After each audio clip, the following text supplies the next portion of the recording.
Selamat datang di video pembelajaran Hybrid Mobile Programming untuk tema Angular Directive. Oke, bersama saya Miftah, jadi langsung saja kita mulai. Nah, Angular Directive ini adalah sebuah instruksi ya teman-teman. Instruksi di dalam DOM, Dokumen Object Model. Nah, Angular Directive ini dituliskan di HTML-nya, teman-teman, bukan di TypeScript-nya. Jadi di file.html. Jadi untuk penulisan contohnya seperti if ya. If itu kita akan menyisipkan ya kode atau prefix eng gitu yang sudah saya jelaskan di kelas ya atau di minggu lalu kan ada eng model. Nah, sekarang ada sebuah instruksi if else ya, tapi di sini hanya instruksi if ya, contohnya eng if superhero. Terus kemudian di sini kita bisa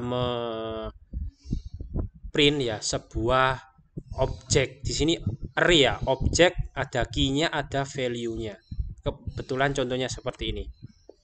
Nah, ada 3 jenis contoh. Yang pertama komponen, structure directive, sama attribute directive. Ya. Nah, komponen iya ya, Angular komponen ini adalah direktifnya ya. Jadi bertemplate direktifnya. Jadi dia bisa disematkan instruksi. Nah, kemudian ada structure ini. Nah, ini dapat mengubah strukturnya si DOM, menambah, mengurangi, mengubah elemen. Contohnya ada di sini perulangan dan if. Jadi misalkan kalau kita mau loopingkan sebuah array atau sebuah array hasil dari database atau hasil dari web service, kita bisa pakai eng for. Nah, eng if kan seperti contoh sebelumnya. Terus ada lagi yang attribute, jadi mengubah tampilan atau CSS-nya lebih gampang. Tapi bukan di file CSS-nya ya, tapi langsung di HTML inline. Dari inline CSS, bukan ada file SCSS, bukan. Inline itu jadi di HTML-nya ya. Nah, langsung kita masuk, jangan di eng if, kita langsung praktekkan saja ya teman-teman. Jadi teman-teman sekarang buka Visual Studio-nya. Oh ya, ini mohon maaf sebelumnya, jadi kamera saya matikan karena ini saja sudah mulai lemot ya, karena RAM saya tidak cukup ya. Hihi, mohon maaf. Bagi yang kangen, nanti ada pertemuan yang offline ya. Oke, kita langsung lanjut. Jadi kemarin itu kan ada tugasnya cegah COVID ya. Semoga teman-teman sudah mengerjakan ya. Jadi kalau saya seperti ini cegah COVID-nya. Jadi ketika saya klik 2, maka akan menggunakan masker. Klik 1 yang tadi mencuci tangan, bukan mencuci muka ya. Yang 3 ini work from home atau gambar-gambar yang pokoknya di rumah gitu. Oke. Terus di sini di bawahnya ada yang produk kemarin. Oke, terus saya ada tambahan teman-teman. Jadi di app komponen HTML ini silahkan tambahkan di sini. Mohon maaf ini agak nge-lag ya. Itu adalah INF di atasnya. Bagi yang sudah menambahkan INF atau memang dari awal ada INF, itu silakan dibiarkan. Tapi kalau belum, silakan ditambahkan INF, penutupnya yang bawah juga di sini ya. Kenapa? Karena agar tampilannya tidak terpotong. Ini kan kalau kita nggak pakai INF kan nanti ada yang terpotong di bawahnya ya.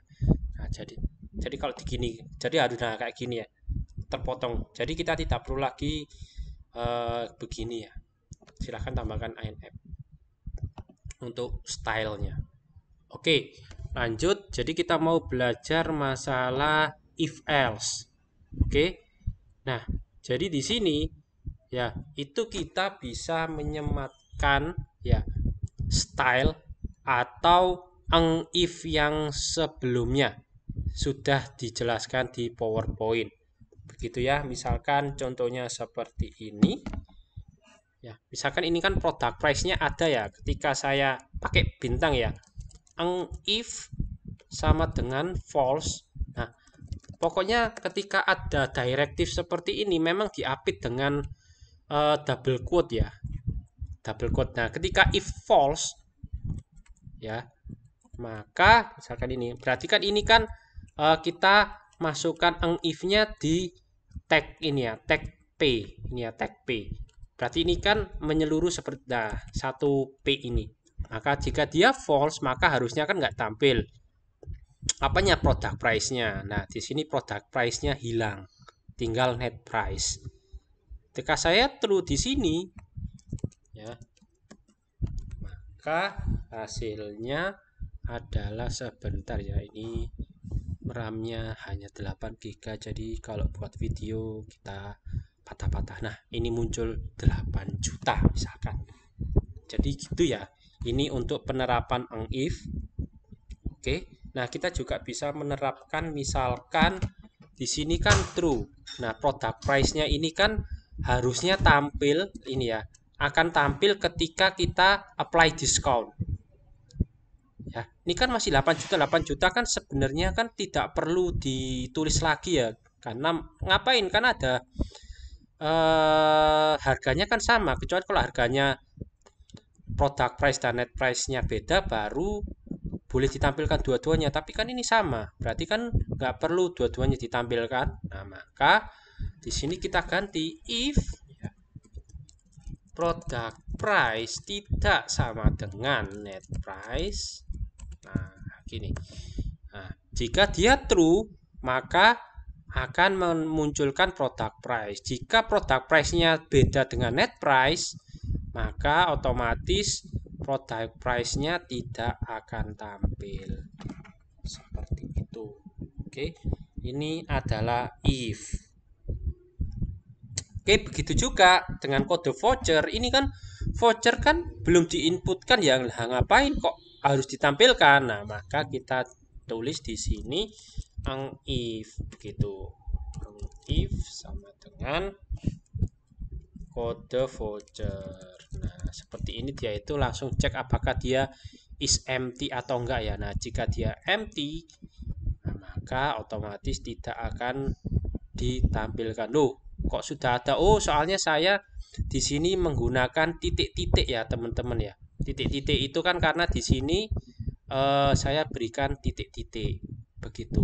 Oke, kalau misalkan ini saya nol bisa enggak ya? Nah, seperti ini ya. Terus saya coba di sini. Nah, maka otomatis hilang begitu. Oke, begitu. Oke, ketika saya ketik 0, nah maka dia akan muncul begitu ya. Nah, ini ketika dia akan muncul 0 gitu ya. Nah, begitu. Oke.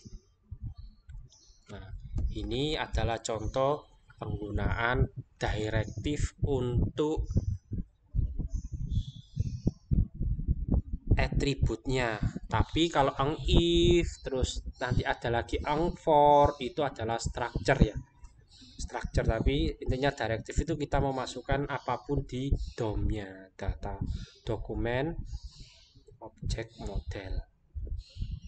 Begitu. Oke. Nah, sekarang kalau misalkan ini kan akan tampil ya ketika product price-nya tidak sama dengan net price. Gimana kalau tidak sama dengan, Pak? Nah, misalkan saya apply ya 007, apply. Nah, akan muncul si product price di sini. Begitu ya. Oke. Nah, untuk membedakan, untuk ketika diskon kan biasanya kan ada dicoretnya ya, teksnya dicoret kan. Maka kita kasih aja di sini S gitu kan. Untuk dicoretnya. Gitu. Nah, hasilnya, nah ketika kita itu menyisipkan kode di sini 007 ya, di sini 007, kemudian kita apply discountnya, maka otomatis di sini akan dicoret begitu. Atau kalau misalkan kita dicoret ini warnanya kita bikin beda, Pak, ya bisa saja. Kita bisa membedakannya. Jadi kita bisa langsung memberikan di sini stylenya teman-teman. Jadi kita bisa dengan cara style gini, style biasa ya HTML, atau kita pakai punyanya Angular ng style. Nah ini ng style gitu ya, kita ng style. Nah, tapi kalau kita pakai ng style maka kita harus diapit dengan kurung kurawal. Misalkan di sini colornya dia itu adalah red, seperti Angular object ya, seperti Kotlin, mirip. Ada variabelnya tipenya seperti ini kan. Nah, color, terus kemudian font weight-nya misalkan di sini kita beri bold. Jadi diapit ini ya, seperti JSON ya. Color titik 2 red, koma, untuk pembedanya font weight titik 2 bold. Nah, jadi ketika kita klik di sini 007 apply discount, nah maka di sini akan muncul 8 juta yang berwarna merah dan dicoret. Begitu ya. Nah, ini contoh ketika kita menyisipkan sebuah inline CSS untuk mengubah HTML. Nah, kenapa kita harus menggunakan seperti ini sih? Kenapa enggak di CSS-nya aja? Ya, karena ketika kita ingin merubah sesuatu hal di DOM itu kita lebih mudah ya mengubahnya di filenya, di HTML-nya, karena akan lebih dinamis. Ya, misalkan di sini, misalkan ini ketika ada button misalkan plus di sini ya. Nah, itu akan menambah mengubah ukurannya font. Jadi dia lebih dinamis ketika kita ingin memanipulasi tampilan. Ketika kita menggunakan inline seperti ini. Contoh, Pak. Nah, contoh oke saya kasih ya. Misalkan di sini di atas sendiri ini saya kasih button tambahan misalkan plus sama minus gitu kan. Misalkan di sini iron button. Di sini kita kasih size-nya itu adalah size small, di sini plus.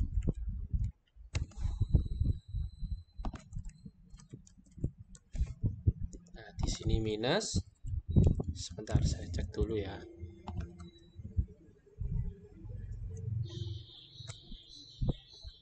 Kok nggak ada ya? Oh, di sini. Nah, di sini ada plus dan minus. Jadi kita ketika klik plus ini maka akan merubah semua tulisannya ini menjadi lebih besar. Jadi font size-nya itu lebih besar. Ketika di plus maka size dari fontnya ini akan berubah. Ketika di plus berarti membesar, ketika di minus berarti mengecil. Nah, caranya kita pasangkan di sini ya. Klik misalkan ya. Klik font size. Nah, kita bikin variabelnya dulu plus.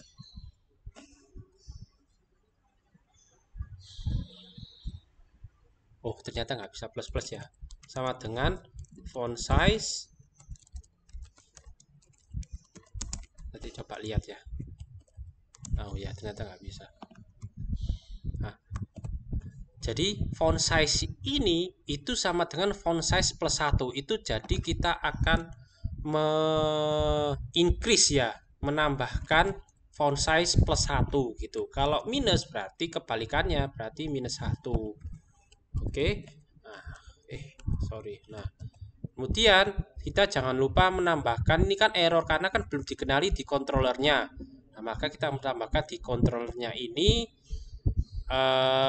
font size sama dengan misalkan 10. Begitu. Oke, 10. Nah, kemudian ketika kita sudah ada font size di sana, kita bisa mengaplikasikan di penggunaan ini product name ya, dan lain sebagainya. Nah, misalkan seperti ini ya. Ini kan H4 kan product name. Kita bisa langsung di sini ng style. Sorry, sebentar. ng style sama dengan ya. Terus kita di-update font size ya. Font size titik 2 ya. Font size plus nah gini, font size plus PT. Nah, jadi kan kita harus font size itu kan akhirannya kan macam-macam ya. Ada yang PT dan sebagainya. Nah, kita ambil yang PT dulu yang normal. Nah, kita ambil yang PT ini, kita copy ng stylenya. Oke. Nah, ini jadi ketika diklik font size maka ini ingat yang dua arah ya, two way authentication itu ya, authentication two way yang kita passing variabel, jadi dua arah, bukan yang satu arah, tapi ini dua arah. Dan ini misalkan di sini saya tancapkan di sini, ya, di sini saya tancapkan. Nah, gitu, oke. Terus kemudian di net price-nya juga saya tancapkan. Oke. Dan saya tes dulu.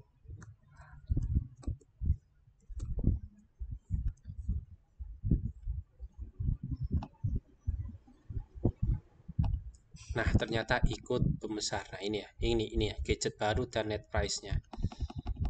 Nah, begitu. Oke, untuk minusnya, nah, untuk mengecilkannya. Jadi ini ketika diklik itu font size-nya sama dengan font size plus 1. Misalkan sekarang 10, posisinya kan 10. Berarti ketika diklik maka posisinya 11. Klik lagi 12, 13. Nah, apapun variabel font size yang ada di HTML sini dan di controllernya .ts ini, maka juga akan ikut keganti. Ini kan tadi 10, 11, 12 sama, ngikut semuanya. Jadi fontnya di sini ikut 10, 11, 12 semuanya. Langsung otomatis dynamic. Itu keunggulan dari Angular. Oke. Nah, ya bisa saja nanti di wait. Nah, di sini misalkan saya kasih diskon, ya sama aja nanti 007 misalkan. Ya ini ikutan membesar atau mengecil. Ya, karena di sini kan kita misalkan saya plus ya.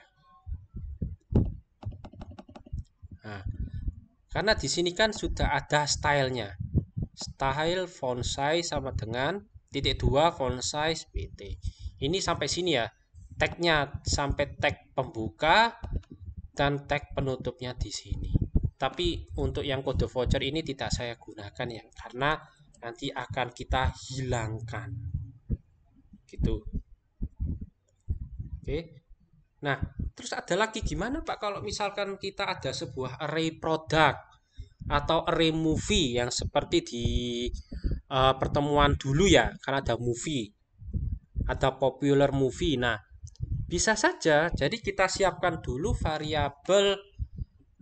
Saya lihat PowerPoint ya, saya lupa.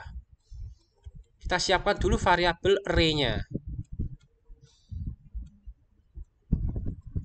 Nah, ini ada variabel array. Jadi kita bisa copy aja ya teman-teman untuk mempersingkat waktu seperti biasa ya. Nah, mana tadi ya? Nah, ini kita copy.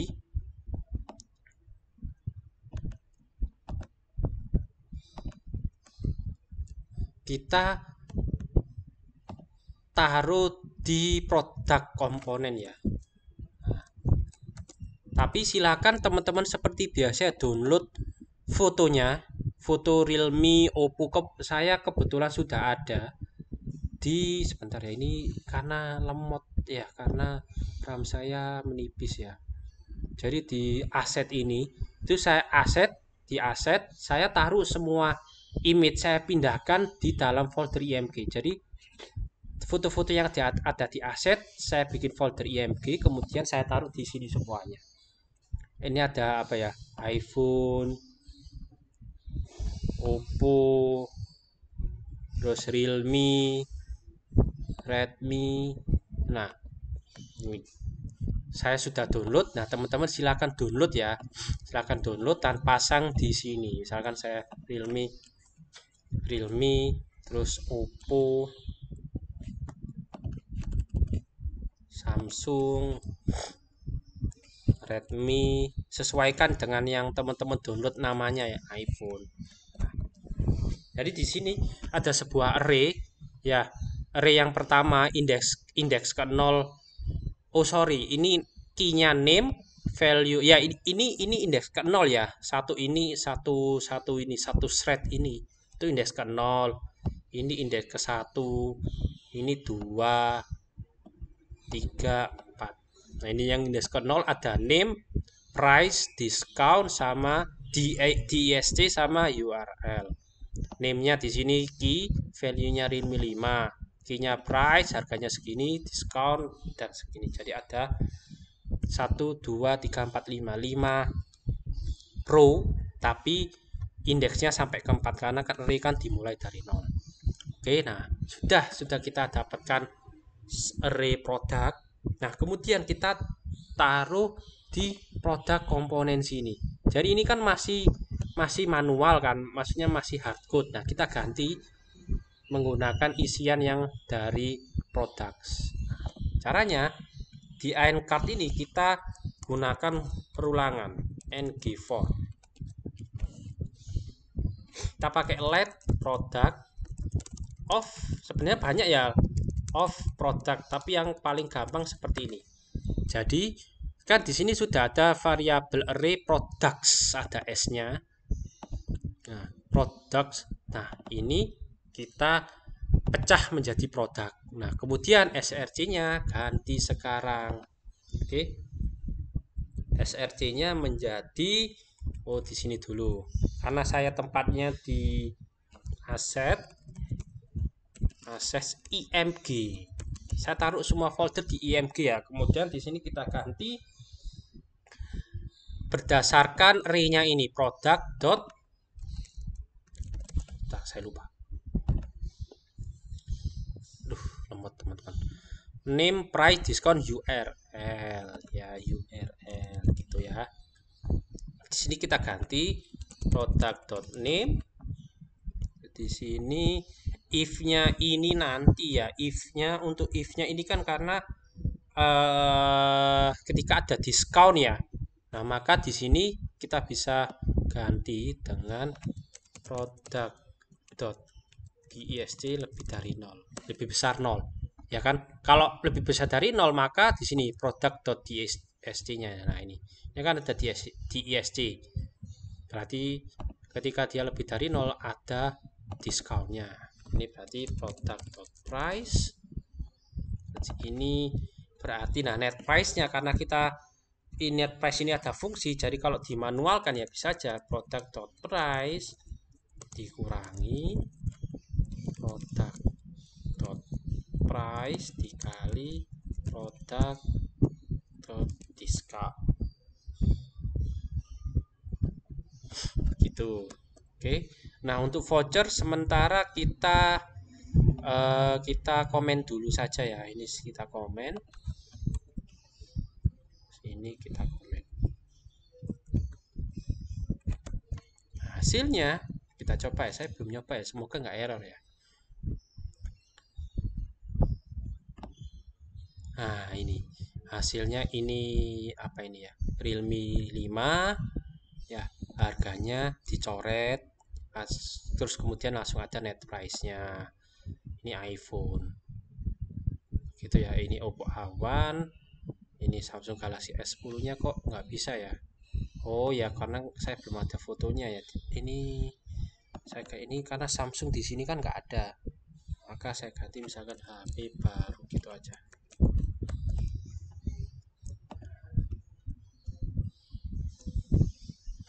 Begitu ya teman-teman cara untuk loopingnya. Nah, ini kan tampil semuanya.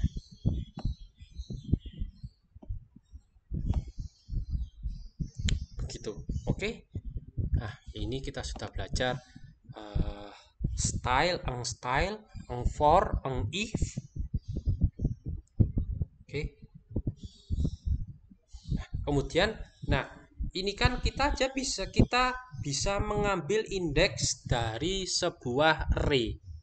Ya, caranya, jadi kan kita kasih aja di sini misalkan penomoran ya, ini nomor nah ini nomor 1 Realme 5, ini nomor 2 Oppo A1, ini nomor 3 misalkan Samsung Galaxy. Nah, maka di sini kita aja kasih di sini ya titik 2 let i sama dengan indeks. Nah, seperti ini. Nah, kemudian kita bisa gunakan chip aja deh. Kita pakai chip ya. Chip. Chip itu ada lingkarannya gitu, lingkaran untuk memberikan penomoran. Nah, di sini kita bisa aja ngasih di sini i plus 1. Nah, karena kan di sini ya i-nya itu kan indeks di sini ya dan dimulai dari 0. Ya. Maka ya jelas harus kita plus 1 biar ada kok error ya di sini ya. Sebentar, teman-teman. Chip i plus 1.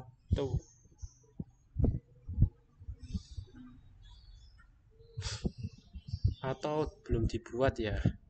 Coba ya kita buat dulu di sini. Oh ya, kita kan belum buat. Misalkan i sama dengan 0.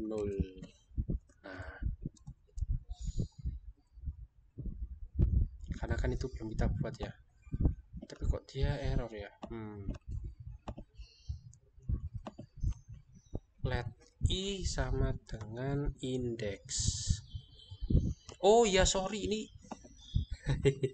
ini apa, double quote-nya ternyata ya. Nah, ya sudah, gak apa-apa. Ini tapi tetap i-nya itu kalau nggak didaftarkan error ya teman-teman ya. Bukan error sih sebenarnya, jelek saja. Nah, ini loh. Maka di sini dihitung error ya sama dia ya. Oh tidak, soalnya di sini kan dia sudah ada let i ya. Beda lagi kalau kita hapus i-nya. Nah, akan error ya. Oh, ternyata di sini harus ada let i gitu. Memang let i. Saya sedikit lupa sih. Tapi ya let i berarti kita tidak perlu mendaftarkan di controllernya, ini nggak perlu ya, kita hapus saja. Ya, saya ingat.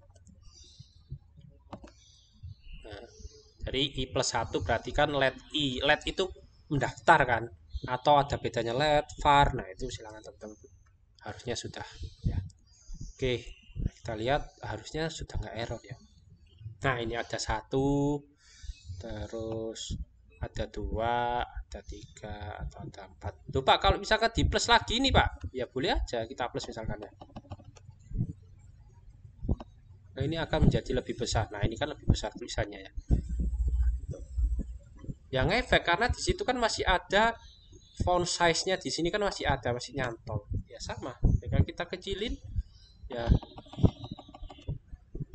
akan menjadi kecil dia. Nah, ini enggak kelihatan ya kecilnya. Nah, seperti itu. Oke. Terus saya coba lihat lagi yang belum saya jelaskan apa ya.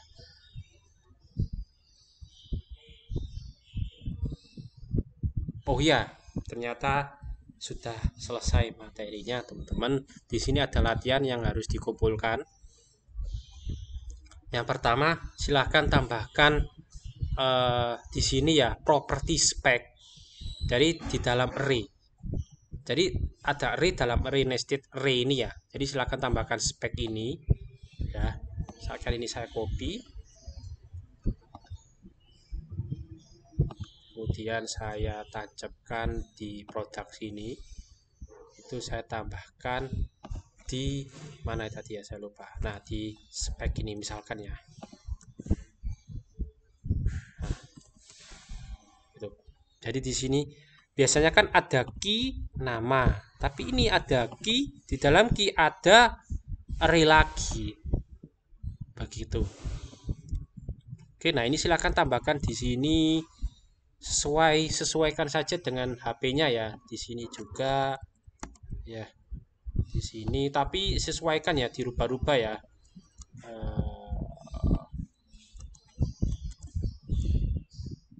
berubah ya, misalkan di sini realme itu hanya, oh sorry, di sini ada komanya belum.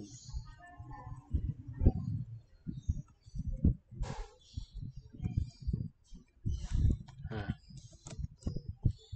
oke, setelah di koma, nah, maka sesuaikan ya, misalkan di sini ini adalah 2, terus ini misalkan 2, misalkan ya itu. Oke, terus kemudian tampilkan ya, tampilkan, oh sebelum tampilkan ada button show more. Nah, jika diklik button show more di masing-masing HP ya, di masing-masing cards, jika diklik maka akan muncul listnya di sini, list speknya, spesifikasi tadi. Jika diklik ya, jika diklik maka akan muncul show more-nya di setiap card. Untuk hint gunakan for untuk list isi spek, jadi ada for lagi di dalam for. Terus ada check if, terus cek suatu variabel, jika true maka list spek di atas nongol ya. Jadi misalkan nggak ada spesifikasinya maka dia nggak tampil, gitu aja. Atau jika ya ini diatur saja ya, nomor 2 ini bebas untuk mengecek suatu variabel apakah true false. Jika true maka list spek di atas nongol, jika tidak misalkan ini ya, jika show more diklik lagi maka akan muncul, jika diklik lagi maka mungkin bisa saja ini terhide gitu ya, jadi false itu. Oke, segitu saja sepertinya tugasnya. Oke, jika ada pertanyaan silakan di grup masing-masing. Oke, terima kasih teman-teman semuanya. Selamat belajar.